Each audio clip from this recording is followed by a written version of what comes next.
Hello my dear friends. आज की class में हम आपके साथ डिस्कस करने जा रहे हैं जीएसटी की एडजस्टमेंट, जिसे हम बोलते हैं मैनर ऑफ यूटिलाइजेशन।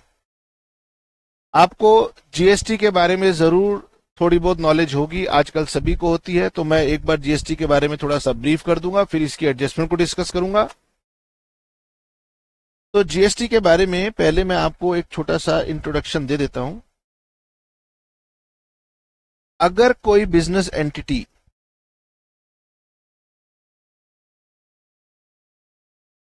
गवर्नमेंट कहती है अगर कोई बिजनेस एंटिटी सप्लाई करेगी, तो सप्लाई टेक्निकल लैंग्वेज है जीएसटी की, आप इसे समझ सकते हैं सेल। तो कोई भी बिजनेस एंटिटी अगर सेल करती है गुड्स का या फिर सर्विसेज का, तो उन्हें अपनी सर्विसेज या गुड्स के प्राइस के साथ साथ कस्टमर से जीएसटी भी चार्ज करना है। सपोज थोड़ी देर के लिए आप अपने आप को एक कंज्यूमर मान लीजिए, आप किसी शॉप पर गए और आप वहां से कोई गुड्स परचेज करके लाए, तो गुड्स की वैल्यू के साथ साथ आपको उस शॉपकीपर को जीएसटी का अमाउंट भी पे करना है। नाउ सपोज आपने जो प्राइस पे किया प्लस आपने जीएसटी पे किया, किसको? बिजनेस एंटिटी को। तो ये टोटल अमाउंट आपने बिजनेस एंटिटी को पे किया। तो बिजनेस एंटिटी अपने पास एंट्री बना लेगी, cash account debit to sales account और टू आउटपुट जीएसटी अकाउंट। अब ये आउटपुट जीएसटी जो है, ये उस बिजनेस एंटिटी की लाइबिलिटी है। आपने कुछ गुड्स परचेज किए, आप कौन? आप कंज्यूमर हैं, गुड्स परचेज किए, गुड्स की वैल्यू थी 10,000।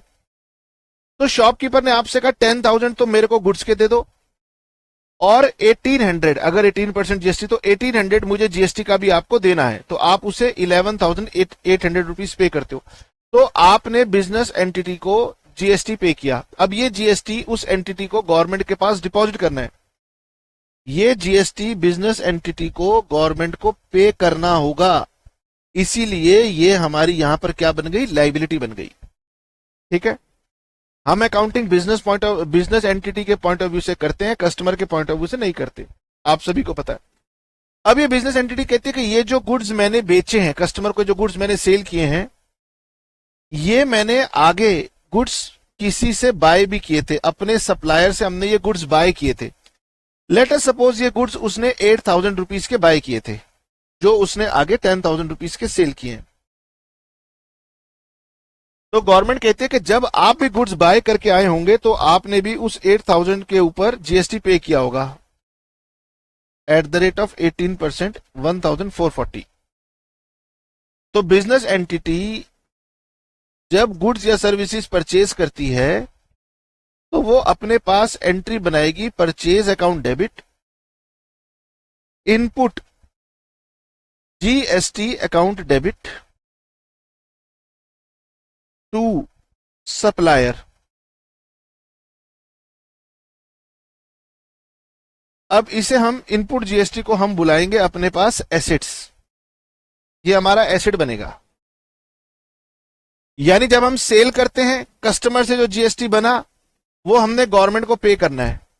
गवर्नमेंट कहती है कि जब आप बाय करके लाए थे उन गुड्स को, तो आपने हमें जीएसटी पे किया था, सप्लायर के थ्रू आपने पे किया था, वो आपका बन जाएगा एसेट। इनपुट जीएसटी आपका एसेट है, आउटपुट जीएसटी आपकी लाइबिलिटी है। अब गवर्नमेंट आपसे ये कहती है कि इस लाइबिलिटी को पे करने के लिए ये जो जीएसटी की लाइबिलिटी आपने गवर्नमेंट को पे करनी है 1,800, इसके लिए जो आपके पास जीएसटी में इनपुट आया था वो माइनस कर दो, और ये रिमेनिंग अमाउंट आपने पे करना है। इसी को ना हम लोग जनरल लैंग्वेज में वैट बुलाते हैं। वैट का मतलब होता है वैल्यू एडिड टैक्स। 8,000 के गुड्स 2,000 में सेल हुए, तो यानी वैल्यू ऐड हुई 2,000, उस पे टैक्स बना 18%, दैट अमाउंट्स टू 360। इसको वैट बोलते हैं, लेकिन इसकी कैलकुलेशन कैसे की जाती है? Output minus input. तो आपने क्या समझा? आपने समझा कि जीएसटी का मेरे पास एक इनपुट होता है जो मेरा एसेट्स है, जीएसटी का एक मेरे पास आउटपुट है जो मेरी लाइबिलिटी है। उस लाइबिलिटी को पूरा कैश में पे नहीं करना होता, इनपुट को माइनस कर दीजिए, जो रिमेनिंग अमाउंट हो वो गवर्नमेंट को पे कर दीजिए। नाउ जो हमारी ये 1440 रुपीज इस लाइबिलिटी में से रिड्यूस हुए, मेरी लाइबिलिटी 1800 की थी, बोलो हाँ। बिजनेस एंटिटी कह रहा है कि हमने गवर्नमेंट को जीएसटी की लाइबिलिटी पे करनी थी 1800, बोलो ना हाँ। हाँ बोलो, जोर से बोलो तभी तो सीखोगे। अब उसमें से 1440 आपके पास इनपुट था, आपने वो माइनस कर दिया, this is called set of, this is called set of. और इस सेट ऑफ की हमारे पास क्या एंट्री बनती है, इसकी एंट्री हमारे पास बनती है output GST debit to input GST. और ये एंट्री बहुत ही सिंपल है, आप तो रट लोगे कि sir output GST debit to input GST, इसी को सेट ऑफ बोलते हैं। अब बच्चे कहेंगे कि सर ये वाली एंट्री कैसे बनी, बहुत सारे बच्चों को तो क्लियर होता है, लेकिन बहुत सारे बच्चे क्वेश्चन करते हैं सर ये एंट्री कैसे बन गई। तो आपके पास एंट्री बनाने के रूल होते हैं। लाइबिलिटी जब इंक्रीज होती है तो क्रेडिट होती है, डिक्रीज होती है तो डेबिट होती है, बोलो ना हाँ। आप सुन रहे हो कि समझ भी रहे हो, कि इस कान से सुन रहे हो इस कान से निकाल रहे हो? अगर आप समझ रहे हो तो बोलो हाँ सर ठीक है। जब आपने गुड्स सेल किए थे और आपने गवर्नमेंट के नाम के ये पैसे लिए थे, आपकी लाइबिलिटी बनी थी ना, इससे क्रेडिट हुई थी। यस सर, सेल करने पर हमारी आउटपुट जीएसटी की लाइबिलिटी बनती है, क्रिएट होती है, इसलिए वो क्रेडिट होती है। और जब मैंने अपने इनपुट जीएसटी को लेके इसको माइनस किया तो ये मेरा लाइबिलिटी रिड्यूस कर रहा है, ठीक है ना। तो ये मेरी लाइबिलिटी रिड्यूस हुई, इसीलिए डेबिट हो गई, क्योंकि यहां पर लाइबिलिटी रिड्यूस हुई। एसेट जब इंक्रीज होता है तो डेबिट होता है, डिक्रीज होता है तो क्रेडिट होता है। जब हमने गुड्स परचेज किया तो मेरा एसेट बना था, इसीलिए डेबिट किया था। और अब मैं जब इस एसेट को यूज कर लूंगा तो ये एसेट मेरा रिड्यूस हो जाएगा, ये एसेट रिड्यूस हो गया, ये लाइबिलिटी रिड्यूस हो गई, ये मेरी एंट्री बन गई।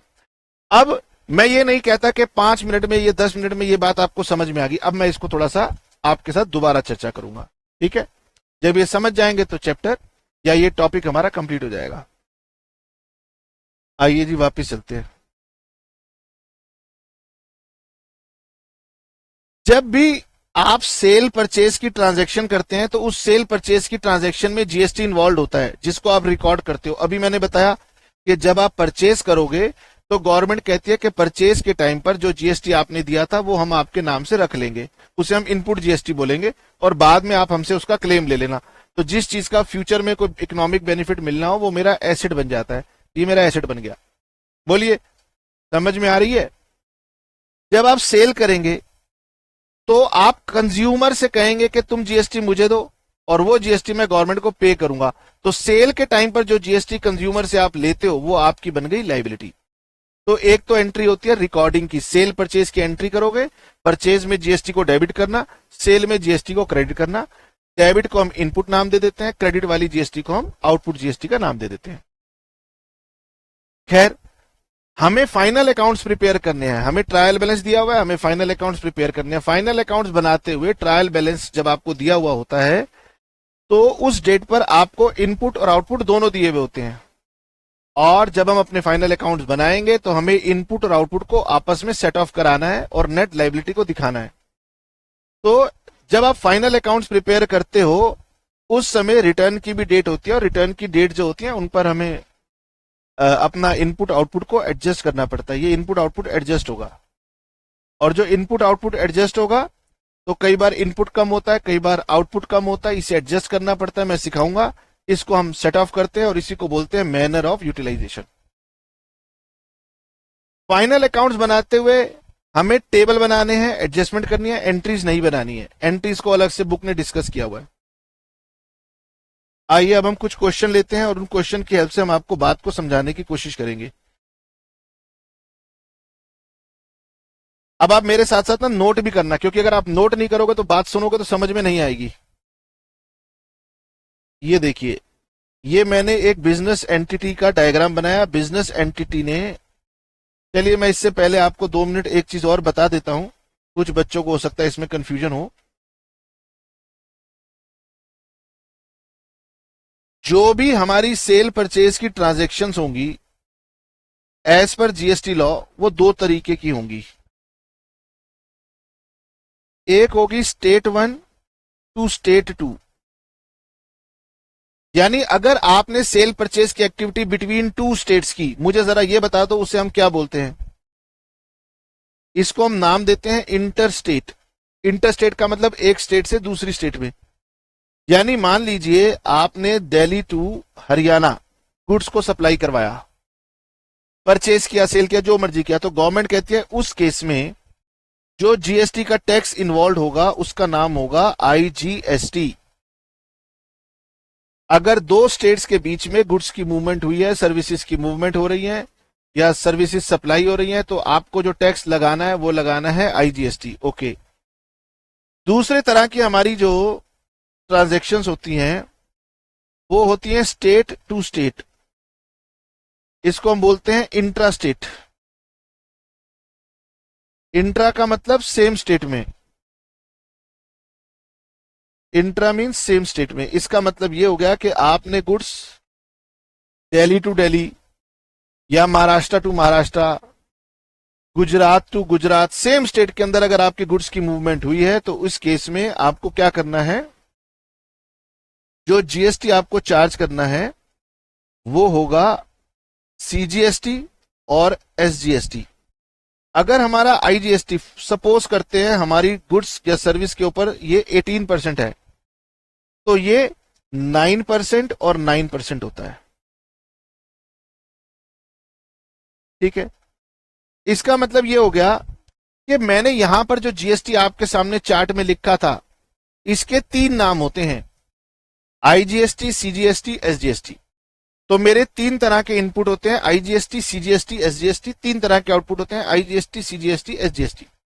अगर मेरा एक ही तरीके का जीएसटी होता तो आप में से किसी को कंफ्यूजन ना होती, आप ये काम सीधा कर लेते। अब मेरे पास 3 तरह के जीएसटी हैं, तो इन 3 तरह के जीएसटी में हम कैसे काम करेंगे ये हम आपको समझाते हैं। आइए,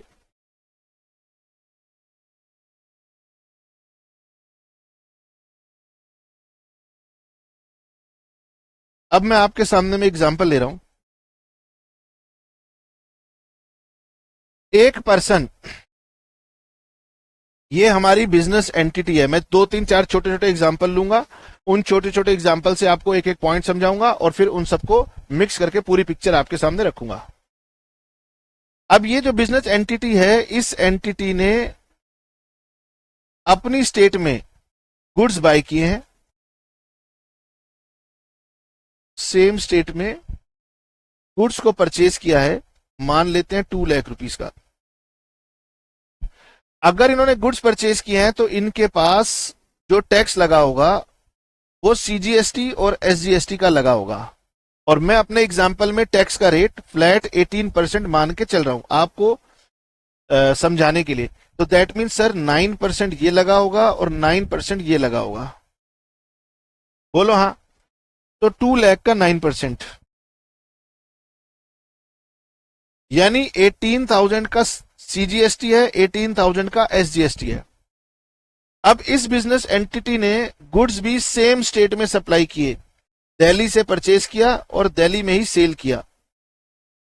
और ये मान लेते हैं कि इन्होंने गुड्स जो सेल किए वो 3 लाख रुपीस के सेल किए। तो इनके पास जो आउटपुट जीएसटी बना होगा वो सीजीएसटी और एसजीएसटी अगेन 9% बना होगा, 27,000।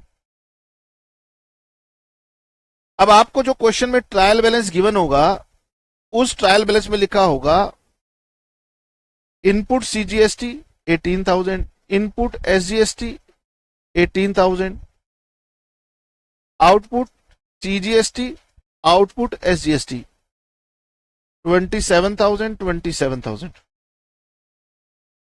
फाइनल अकाउंट्स में आपको कोई एंट्री नहीं बनानी होती, आपको केवल इनपुट आउटपुट को एडजस्टमेंट करना होता है। अब इनपुट आउटपुट का एडजस्टमेंट बहुत ही सिंपल है सर, सीजीएसटी का इनपुट सीजीएसटी के आउटपुट से एडजस्ट करा दो, एसजीएसटी का इनपुट एसजीएसटी के आउटपुट से एडजस्ट करा दो।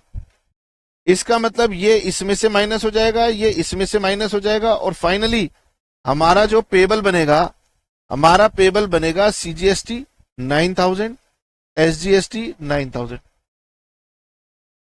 मेरा पहला केस बहुत ही सिंपल है। आपके पास 3 तरह के जीएसटी होते हैं, आईजीएसटी, सीजीएसटी, एसजीएसटी। मैंने बताया आई कब लगता है, जब इंटरस्टेट हो। सीजीएसटी एसजीएसटी कब लगता है? जब इंट्रा स्टेट सेम स्टेट हो। तो मैंने सिंप्लिसिटी के लिए अभी आईजीएसटी को बाहर रख दिया। तो सबसे सिंपल एग्जांपल क्या है कि सर मैं दिल्ली का रजिस्टर्ड पर्सन हूं, मेरी दिल्ली में जीएसटी रजिस्ट्रेशन है और मैं दिल्ली में ही गुड्स बाय करता हूं, दिल्ली में ही गुड्स सेल करता हूं, मेरा छोटा सा बिजनेस है। तो मैंने कहा तेरे पास 3 तरह के नहीं 2 ही तरह के टैक्स आएंगे, एक तो दिल्ली स्टेट का जीएसटी और एक सेंट्रल जीएसटी। अब आपने क्या करना है, आपने आउटपुट को इनपुट में से एडजस्ट करा देना है। तो ये एग्जांपल मैंने ले लिया। अब इसको आगे चल के हम ना एक चार्ट की फॉर्म में करेंगे। तो हमने यहां पर क्या किया, हमने यहां पर अपना आउटपुट लाइबिलिटी को लिखा और मेरी आउटपुट लाइबिलिटी थी सीजीएसटी एसजीएसटी। हमारी आउटपुट लाइबिलिटी थी 27,000 ये हमारी लाइबिलिटी थी। मेरे पास सीजीएसटी का इनपुट था, मैंने वो सीजीएसटी में ही एडजस्ट कराना है।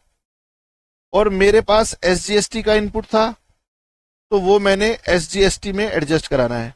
और मेरा फाइनल जो पेबल अमाउंट आएगा वो आएगा 9,000 ये और 9,000 ये। और मैं फाइनल अकाउंट्स बना रहा हूं, तो मैं अपनी बैलेंस शीट में पेबल है तो लाइबिलिटी साइड के ऊपर 9,000 रुपीज दिखा दूंगा। अब आप कहेंगे सर वेरी गुड, इसमें आपने नया क्या बता दिया, हम तो ये बात जानते थे।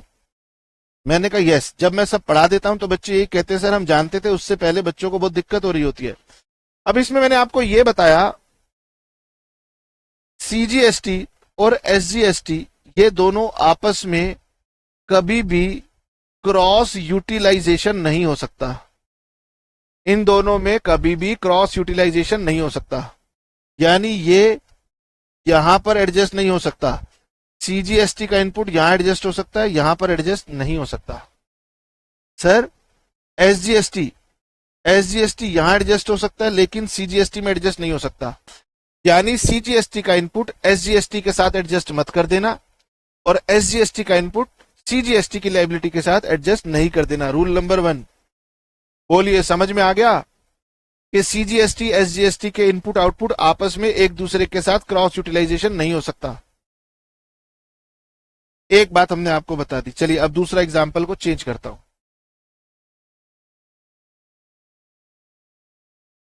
सर ये हमारी बिजनेस एंटिटी है, मैंने कहा वेरी गुड। अब इस बिजनेस एंटिटी ने इंट्रास्टेट गुड्स परचेज किए, 2 लाख रुपीस के गुड्स परचेज किए, 18% का आईजीएसटी लग गया, 36,000। ठीक है। और यहां पर इन्होंने सेल कर दी, मान लेते हैं इंटरस्टेट सेल कर दी 1 लाख की और स्टेट में सेल कर दी 3 लाख रुपीस की। तो यहां पर जो जीएसटी बना वो आईजीएसटी बना 18,000 और यहां पर जो सीजीएसटी और एसजीएसटी की लाइबिलिटी बनी वो बनी 27,000 और 27,000, ये लाइबिलिटी बनी। अब यहां पर लिखेंगे output liability IGST, CGST, SGST, जो आपका बैलेंस था, जो लाइबिलिटी आपकी थी वो थी 18,000, 27,000 और 27,000। आपके पास जो इनपुट है, इनपुट आपके पास ओनली एंड ओनली आईजीएसटी का है, तो आपके पास इनपुट आईजीएसटी का है 36,000। आपने गवर्नमेंट को 3 तरीके के टैक्स देने हैं। ये मैं सबसे इंपॉर्टेंट बात आपको समझाने जा रहा हूं। जो बच्चा ये बात समझ गया वो आज अगर अपने पेरेंट्स को जाके बताएगा तो पेरेंट्स खुश हो जाएंगे, कह रहे वाह आपने कितनी बढ़िया बात हमें समझा दी। मैंने गवर्नमेंट को पे करना है। सबसे पहले मैं गवर्नमेंट के पास गया और मैंने गवर्नमेंट से कहा गवर्नमेंट जी मैंने आपको आईजीएसटी पे करना है, लेकिन आपने कहा था कि पे करने से पहले अगर आपके पास इनपुट पड़ा है तो यूज कर लेना। तो क्या मेरे पास इनपुट पड़ा है? Answer is yes. तो इसमें से 18,000 का इनपुट मैं यहां पर यूज करूंगा। आईजीएसटी की लाइबिलिटी को पे करने के लिए आईजीएसटी का इनपुट यूज होगा, इसमें किसी को कोई डाउट नहीं होना चाहिए। पिछले एग्जांपल में सीजीएसटी के आउटपुट के लिए मैंने सीजीएसटी का इनपुट लिया था, एसजीएसटी के आउटपुट के लिए एसजीएसटी का इनपुट लिया था, तो यहां पर आईजीएसटी के लिए आईजीएसटी का इनपुट ले रहा हूं, कोई दिक्कत नहीं है। सर ये एडजस्ट करने के बाद मेरे पास स्टिल इसमें से बैलेंस बच गया है 18,000 का, मेरे पास बैलेंस बच गया है 18,000 का। पिछले एग्जाम्पल में सीजीएसटी और एसजीएसटी दोनों एक दूसरे के साथ झगड़ा कर रहे थे कि भैया मैं तेरे साथ एडजस्टमेंट नहीं कर सकता। अब सर मेरे पास 18,000 का आईजीएसटी, गवर्नमेंट के पास इनपुट पड़ा हुआ है मेरा 18,000, और मैंने गवर्नमेंट को 54,000 की लाइबिलिटी पे करनी है। सर क्या इस इनपुट को, 18,000 के इनपुट को, क्या मैं सीजीएसटी और एसजीएसटी में यूटिलाइज कर सकता हूं?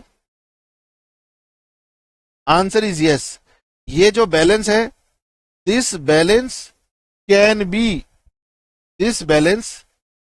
Can be utilised for payment of CGST and SGST.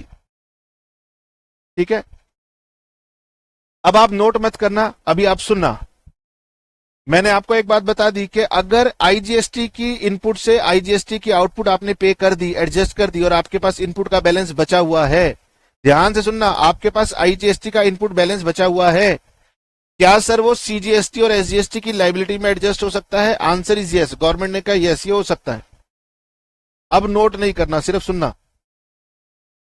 आपकी बुक्स कहती हैं कि गगन इस 18,000 को यहां पर एडजस्ट कर दो, पूरा का पूरा 18,000 यहां पर एडजस्ट कर दो, और इसको एडजस्ट करने के बाद ये 9,000 का बैलेंस और ये 27,000 का बैलेंस फाइनली गवर्नमेंट को पेबल शो कर दो। ये आपकी बुक्स कहती है, जो कि गलत है। बताता हूं कैसे गलत है, पहले आप इतना समझ लीजिए। अब हम यहां पर आते हैं, और यहां पर टाइम सेव करने के लिए मैंने बातों को लिखा हुआ है। ठीक है, आपने यूटिलाइजेशन कैसे करना है, तो आपने हमेशा सबसे पहले देखना है क्या हमारे पास इनपुट, आईटीसी का मतलब इनपुट पड़ा हुआ है आईजीएसटी का। जिन बच्चों को भी यहां पर आईटीसी का मतलब नहीं पता, आईटीसी का मतलब है input, input tax credit, ITC बुलाते हैं। तो सबसे पहले हमने क्या करना है, सबसे पहले हमने इनपुट आईजीएसटी का यूज आउटपुट आईजीएसटी के लिए करना है। आईजीएसटी इनपुट का यूज आउटपुट आईजीएसटी के लिए करना है। मेरे साथ साथ रिपीट कीजिए। Number 1, start with ITC of IGST. पहले उसको यूज कर लो, आईजीएसटी की लाइबिलिटी के लिए यूज कर लो। हमने यूज कर लिया, क्या बैलेंस बचा? मेरा क्वेश्चन है क्या बैलेंस बचा?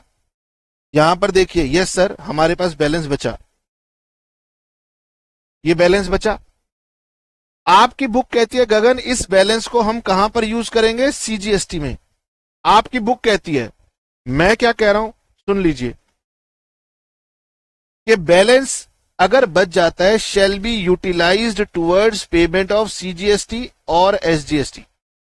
अगर बैलेंस बचा है तो उसे सीजीएसटी एसजीएसटी कहीं पर भी यूज किया जा सकता है। यानी आई को ना सी से प्रॉब्लम है ना एस से प्रॉब्लम है। आई कह रहा है पहले आई में एडजस्ट करो, फिर सी और एस में एडजस्ट करना। सवाल यह है कि पहला पुराना लॉ क्या कहता था? पुराना लॉ कहता था अगर आई का बैलेंस बच गया है, अगर आई का बैलेंस बच गया है, पुराना लॉ कहता था तो पहले सी में एडजस्ट करना, फिर एसजीएसटी में एडजस्ट करना। आपकी बुक्स आज भी सॉल्यूशन यही बना रही हैं कि वो पहले सीजीएसटी में एडजस्ट कर रही हैं, जबकि आज का लॉ ये कहता है कि गगन बच्चों को बताओ कि अगर बैलेंस बच जाए तो उसे कहीं भी एडजस्ट कर लो इन एनी ऑर्डर, कहीं भी एडजस्ट कर लो इन एनी ऑर्डर। इसका मतलब मेरे पास इसके मल्टीपल ऑप्शन बन के आते हैं। अगर मैं यहां ना एडजस्ट करूं, मैं यहां पर एडजस्ट कर दूं, तो ये 27,000 पेबल होगा और ये 9,000 पेबल होगा। ये भी गलत नहीं है। बुक कह रही है कि गगन बच जाए तो पहले सीजीएसटी में डालना, लॉ कह रहा है गगन कहीं भी डालो,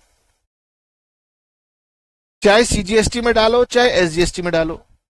लेकिन बड़े बड़े ऑथर्स आज की डेट में, इवन जो गवर्नमेंट की जो रूलिंग है वो क्या कहती है? वो कहती है कि गगन सबसे बेहतर है प्रोपोर्शनेटली डालो। यानी कि ये सारे के सारे सॉल्यूशन जो भी बुक्स बना रही हैं ये ऑप्टिमाइज सॉल्यूशन नहीं है, मतलब ये सही सॉल्यूशन नहीं है, ये सॉल्यूशन गलत है। यानी यहां पर गवर्नमेंट कह रही है कि गगन ये बताओ बच्चों को कि आईटीसी का जो बैलेंस बचा है can be utilise for payment of CGST SGST in any order, in any order. और इस इन एनी ऑर्डर का सबसे बढ़िया यूटिलाइजेशन होता है प्रोपोर्शनेटली, यानी ये दोनों इक्वल हैं तो इन दोनों में इक्वली डिवाइड करते हुए 9000 यहां पर माइनस कीजिए, 9000 यहां पर माइनस कीजिए, 18000 ये पेबल आएगा, 18000 ये पेबल आएगा। This is the best solution. ठीक है,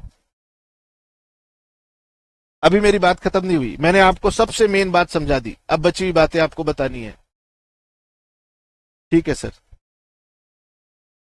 अगर आपने मेरी बात समझ ली हो तो अभी आपको इसमें समझ नहीं आएगा कि सर ये आपने क्या कह दिया, क्या फर्क पड़ गया। पहले भी हमें लगभग इतना ही टैक्स पे करना पड़ रहा था, अब भी हमें 36,000 पे करना पड़ रहा है, तो इस क्वेश्चन में फाइनेंशियली कोई फर्क नहीं पड़ा, लेकिन आने वाले क्वेश्चन में इससे फर्क पड़ जाएगा। अगर मैं वो आपको समझाऊंगा तो फिर मुझे सीए वालों की तरह 2-3 घंटे आपके साथ बात करनी पड़ेगी, और इतना समय ना आपके पास है ना मेरे पास है। ठीक है सर, आगे बढ़ते हैं।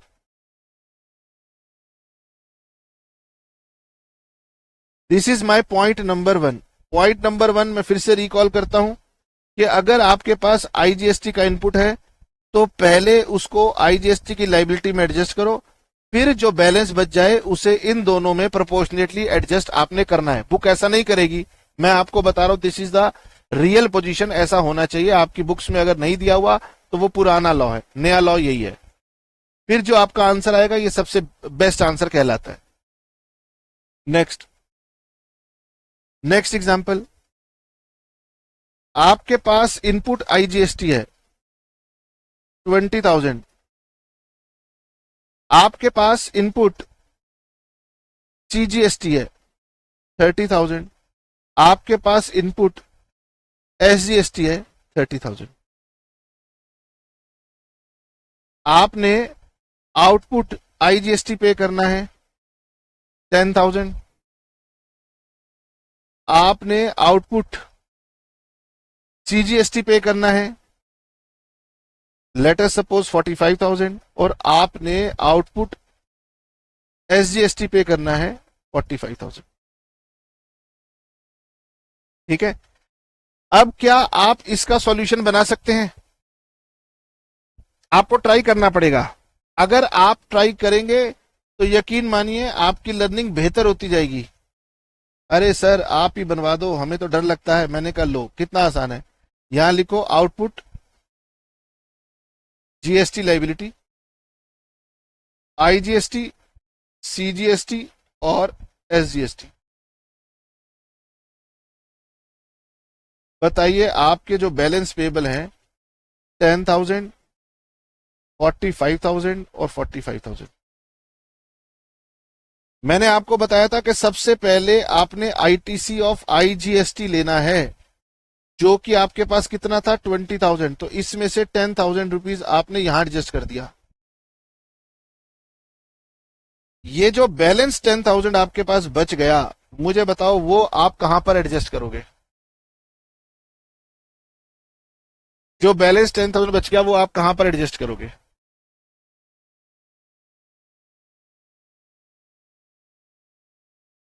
अच्छा, मैं ना अपने एग्जाम्पल को थोड़ा सा ना चेंज कर रहा हूं।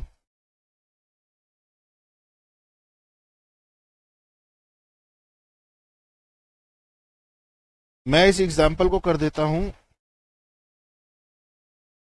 34,000, 34,000, थोड़ा सा चेंज कर रहा हूं, समझाने के लिए फिगर्स को चेंज करना पड़ता है। 34,000। अब आप 2 मिनट ना नोट मत करना और मुझे बनाने देना, क्योंकि मैं जो बनाऊंगा उसको मैं काट दूंगा। पहले बात करते हैं आपकी मार्केट की बुक्स क्या कह रही होंगी। आपकी मार्केट की बुक्स कह रही होंगी गगन इस 10,000 को यहां पर एडजस्ट कर दो। ये आपकी बुक कह रही है, ये गलत सॉल्यूशन है। पहले मैं गलत वाला बना रहा हूं, फिर मैं सही वाला बनाऊंगा। अब ये आपका नील हो गया, ये लाइबिलिटी आपकी 24,000 हो गई, ये लाइबिलिटी आपकी 34,000 हो गई। बुक आपकी ऐसे कह रही है। फिर आप लोगे सीजीएसटी का इनपुट। सीजीएसटी का इनपुट आपके पास 30 है, लेकिन लाइबिलिटी केवल 24 है। तो आप इस 30 में से 24,000 को यहां पर एडजस्ट कर दोगे। अब यहां पर एडजस्ट होने के बाद में आपके पास 6,000 रुपीज का बैलेंस है। याद रखना, इस बैलेंस को आप एसजीएसटी में एडजस्ट नहीं कर सकते। सबसे पहले एग्जांपल में बताया था, सीजीएसटी का इनपुट एसजीएसटी में एडजस्ट नहीं हो सकता, एसजीएसटी का इनपुट सीजीएसटी में एडजस्ट नहीं हो सकता। फिर आप यहां पे लोगे एसजीएसटी का इनपुट। एसजीएसटी का इनपुट हमारे पास कितना है? 30,000। मैं यहां पर पूरा का पूरा 30,000 एडजस्ट कर सकता हूं। तो मेरी फाइनल रिपोर्ट क्या आई कि मैंने 4,000 ये पे करना है, और मेरे पास यहां पर अभी बैलेंस आ गया 6,000 रुपीज। ये 6,000 रुपीज मेरे पास बैलेंस आएगा। सीजीएसटी मेरे पास जो कि 30,000 था, मैं उसमें से 24 एडजस्ट कर पाया था। बैलेंस 6,000 रुपीज मुझे एसेट में, बैलेंस शीट में एसेट में कैरी फॉरवर्ड करना है। मैं गवर्नमेंट से बाद में लूंगा, और ये 4,000 रुपीज मुझे गवर्नमेंट को पे करना है। ये आपकी बुक सॉल्यूशन बना रही है। How this is incorrect?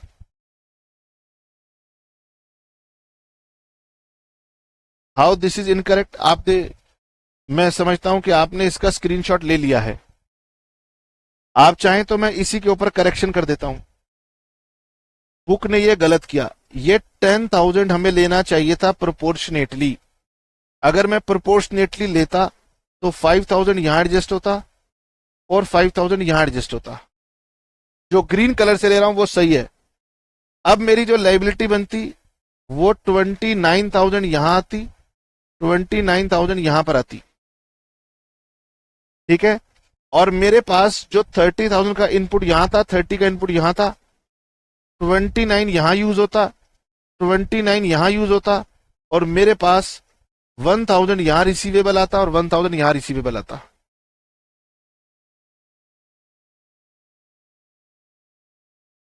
Book ने जब सारा का सारा आईजीएसटी का इनपुट सीजीएसटी में ले लिया था, तो आपको याद है कि आपको यहां पर 4,000 रुपीज पे करने पड़ गए थे। ये 4,000 रुपीज आपको यहां पर पे करने पड़ रहे हैं, और ये 6,000 आपके गवर्नमेंट के पास डिपॉजिट आ रहे हैं।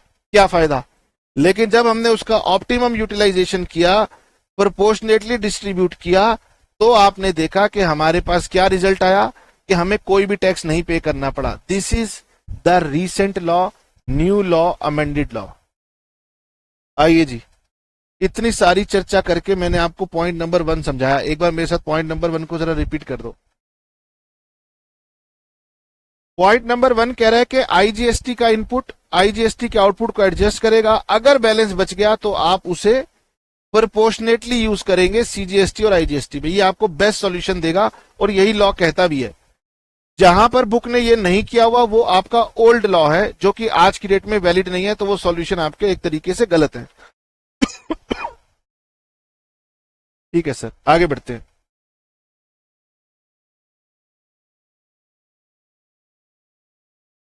सर, मेरे पास इनपुट आईजीएसटी था 20,000, मेरे पास इनपुट सीजीएसटी था 40,000, मेरे पास इनपुट एसजीएसटी था 40,000। हमारे पास आउटपुट आईजीएसटी है 30,000। हमारे पास आउटपुट सीजीएसटी है, लेट अस सपोज 35,000, और हमारे पास आउटपुट एसजीएसटी भी है, लेट अस सपोज 35,000। अब कीजिए इस एग्जांपल को जरा।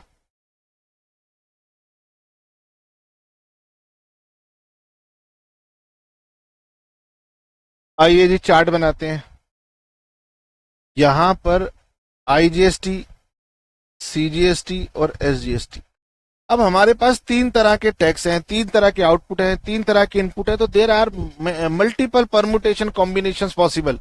लेकिन हमने वही चलना है जो लॉ में लिखा हुआ है। लॉ कहता है कि पहले तो आप अपनी लाइबिलिटी बताओ। तो हमने अपनी आउटपुट लाइबिलिटी बताई 30,000, 35,000, 35,000।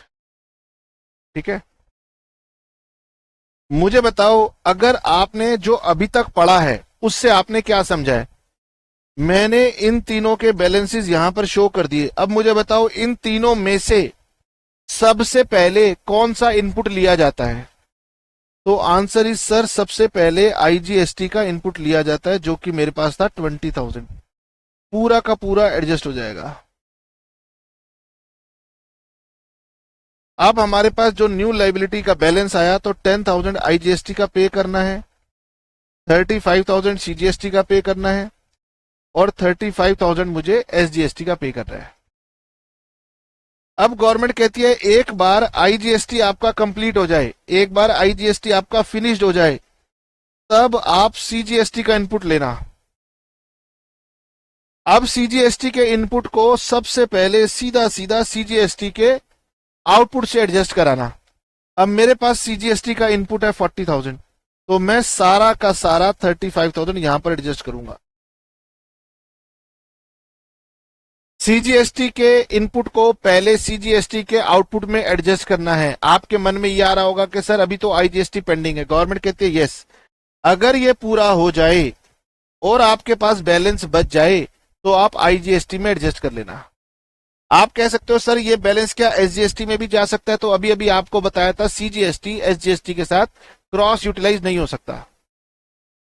तो सर वहां नहीं हो सकता तो क्या यहां पर हो सकता है? Answer is yes.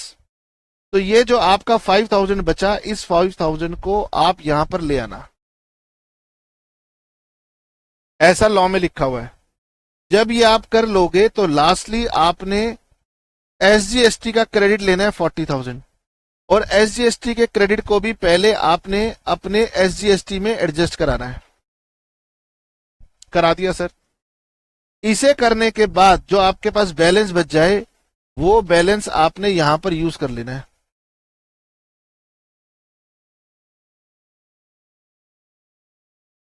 ओके, इसका मतलब आपकी ये वाली लाइबिलिटी भी नील हो गई, ये वाली लाइबिलिटी भी नील हो गई, और ये वाली लाइबिलिटी भी नील हो गई। मुझे बताएं क्या ये पोजीशन आपको क्लियर हुई? ठीक है, आपको यहां पर देखिए, सबसे पहले ये वाला रूल मैंने आपको समझाया था। फिर गवर्नमेंट कहती है कि जब आपका आईजीएसटी इनपुट क्रेडिट खत्म हो जाएगा तब आपने अपना सीजीएसटी का जो क्रेडिट है उसको लेना है, और सीजीएसटी के क्रेडिट को पहले सीजीएसटी में एडजस्ट करना है। फिर जो बैलेंस बच जाएगा उसे आप आईजीएसटी में एडजस्ट कर सकते हो। इसी तरह से एसजीएसटी का क्रेडिट आपने लेना है, पहले एसजीएसटी में एडजस्ट करना है, फिर बैलेंस बच जाए तो आपने उसे आईजीएसटी में एडजस्ट कर देना है।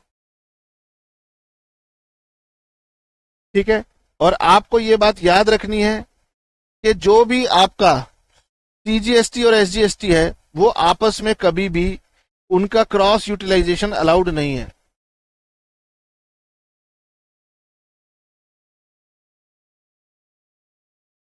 अब आप कहोगे कि सर ये बड़ा कॉम्प्लिकेटेड सा था। मैंने कहा कुछ कॉम्प्लिकेटेड नहीं था। सबसे पहले आईटीसी ऑफ आईजीएसटी को स्टार्ट कीजिए और उसके बाद आप उसे बाकियों में एडजस्ट कर दीजिए। ठीक है, अब आप इसको नोट करना चाहो, मेरे ख्याल से आपने नोट कर लिया होगा। मैं इसी एग्जाम्पल को चेंज करता हूं।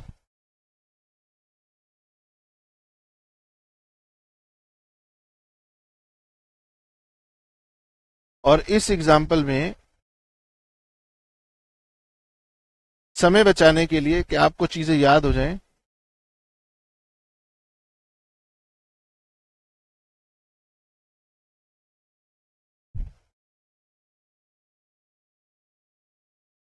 मैं इसे कर रहा हूं 38, 38।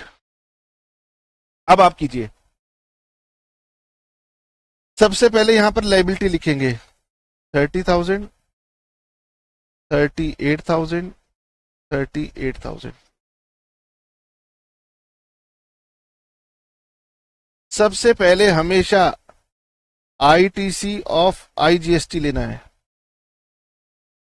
जितना है सारा एडजस्ट हो जाएगा क्योंकि वो कम है। अब हमारे पास बैलेंस बचा 10,000 की लाइबिलिटी आईजीएसटी की, 38 की सीजीएसटी की, 38 की एसजीएसटी की। अब अगर आप मेरे को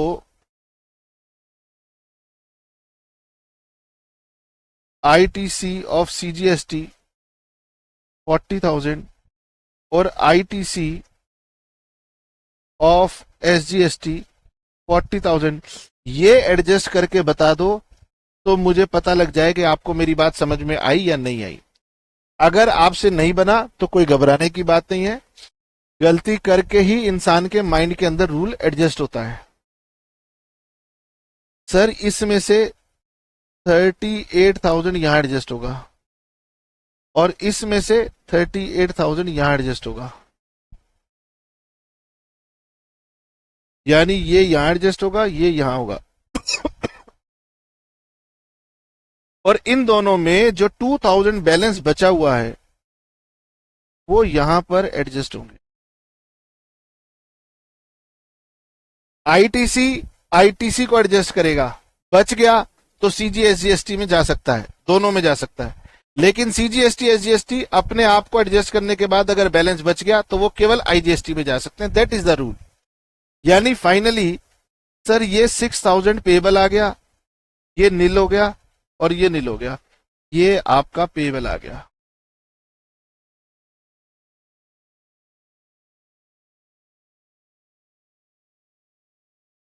कई टीचर कहते हैं गगन CIS, C stand for CGST, I stand for IGST, S stand for SGST। ठीक है, तो C, I और S ये है इनपुट और ये है आउटपुट, C, I और S। सबसे पहले आपने I को पकड़ना है। I को पहले नंबर में I के साथ बच जाए, अगर बैलेंस बच जाए तो C और S इन दोनों में ला सकते हो। सबसे बेहतर है प्रोपोर्शनेटली लाना। उसके बाद दूसरे नंबर पे C को लो, इसका इनपुट इसके साथ एडजस्ट होगा और अगर बच गया, अगर बैलेंस बच गया तो इधर आ सकता है। फिर आपने SGST का इनपुट लेना है, SGST के इनपुट को SGST के साथ एडजस्ट करना है, अगर बच गया तो यहां आ जाएगा। ठीक है, और यहां पर आपने याद रखना है कि this is not allowed and this is not allowed, ये दोनों अलाउड नहीं है। ये डायग्रामेटिकल प्रेजेंटेशन मैंने आपको बता दी। ये क्रॉस यूटिलाइजेशन इनका अलाउड नहीं है। CGST, SGST cross utilisation not allowed.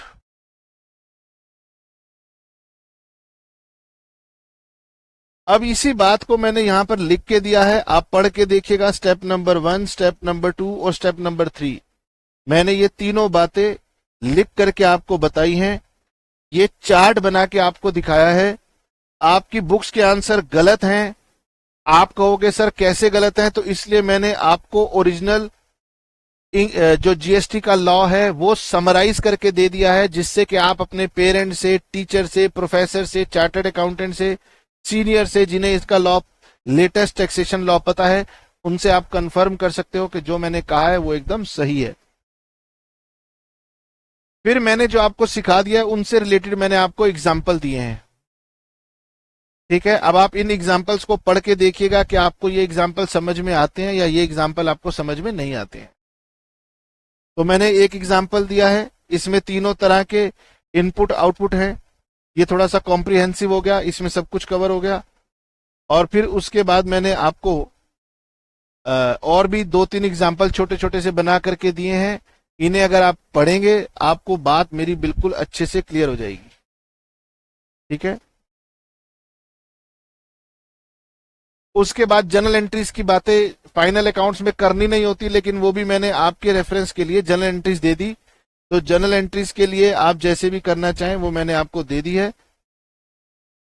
उसके बाद एक पॉइंट और भी है कि अगर आपने गुड्स को बाय किया था और आप उन्हें सेल नहीं करते हैं, अगर आप उन्हें अपने पर्सनल यूज के ले जाते हैं, अगर आप उन्हें फ्री गिफ्ट के तौर पे बांट देते हैं, अगर वो लॉस्ट बाय फायर या लॉस्ट बाय थेफ्ट हो जाते हैं, तो उन पर जो इनपुट जीएसटी बनता है वो आपको रिवर्स करना होता है। ठीक है, इसका मैंने आपको लॉ बताया हुआ है, क्योंकि आप जब एग्जामिनेशन क्वेश्चंस करेंगे, रीसेंट एग्जामिनेशन क्वेश्चन करेंगे, उनमें ये वाले पॉइंट्स आएंगे और ये बातें हो सकता है आपकी बुक में प्रॉपरली कवर्ड ना हो, तो हमने ये बातें आपको बता दी। अब जब हम आपको प्रैक्टिकल क्वेश्चन करवाएंगे तो आपको ये बातें लिंक्ड हो जाएंगी।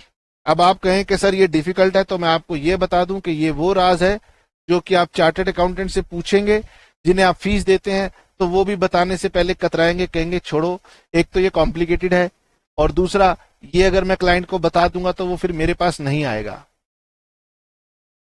ओके, चलिए बातें क्या करनी है। अब आप किसी भी अच्छी बुक से, अगर आप जो टैक्सेशन की होगी वहां से करेंगे तो समझ में आ जाएगा। हमारे आईसीएआई के स्टडी मॉड्यूल में जो सीए फाउंडेशन का स्टडी मॉड्यूल है, उसमें 2 इलस्ट्रेशंस के अंदर ये सीजीएसटी के पॉइंट्स दिए हुए हैं, और हमारे बीकॉम ऑनर्स के रेगुलर कॉलेज के जो पिछले 2-3 सालों के पेपर हैं उनमें जीएसटी के पॉइंट्स आए हुए हैं। आईसीएआई के स्टडी मॉड्यूल सीए फाउंडेशन में जो जीएसटी की कैलकुलेशन है एकदम परफेक्ट है, एकदम ओके है। हमारी बुक्स में या 10 ईयर में जो सॉल्यूशंस दिए हुए हैं वो सब स्टैंडर्ड हैं, वो गलत है, इसलिए मैंने आपको ये बता दिया। चलिए मिलेंगे नेक्स्ट क्लास में। Tata bye bye, see you.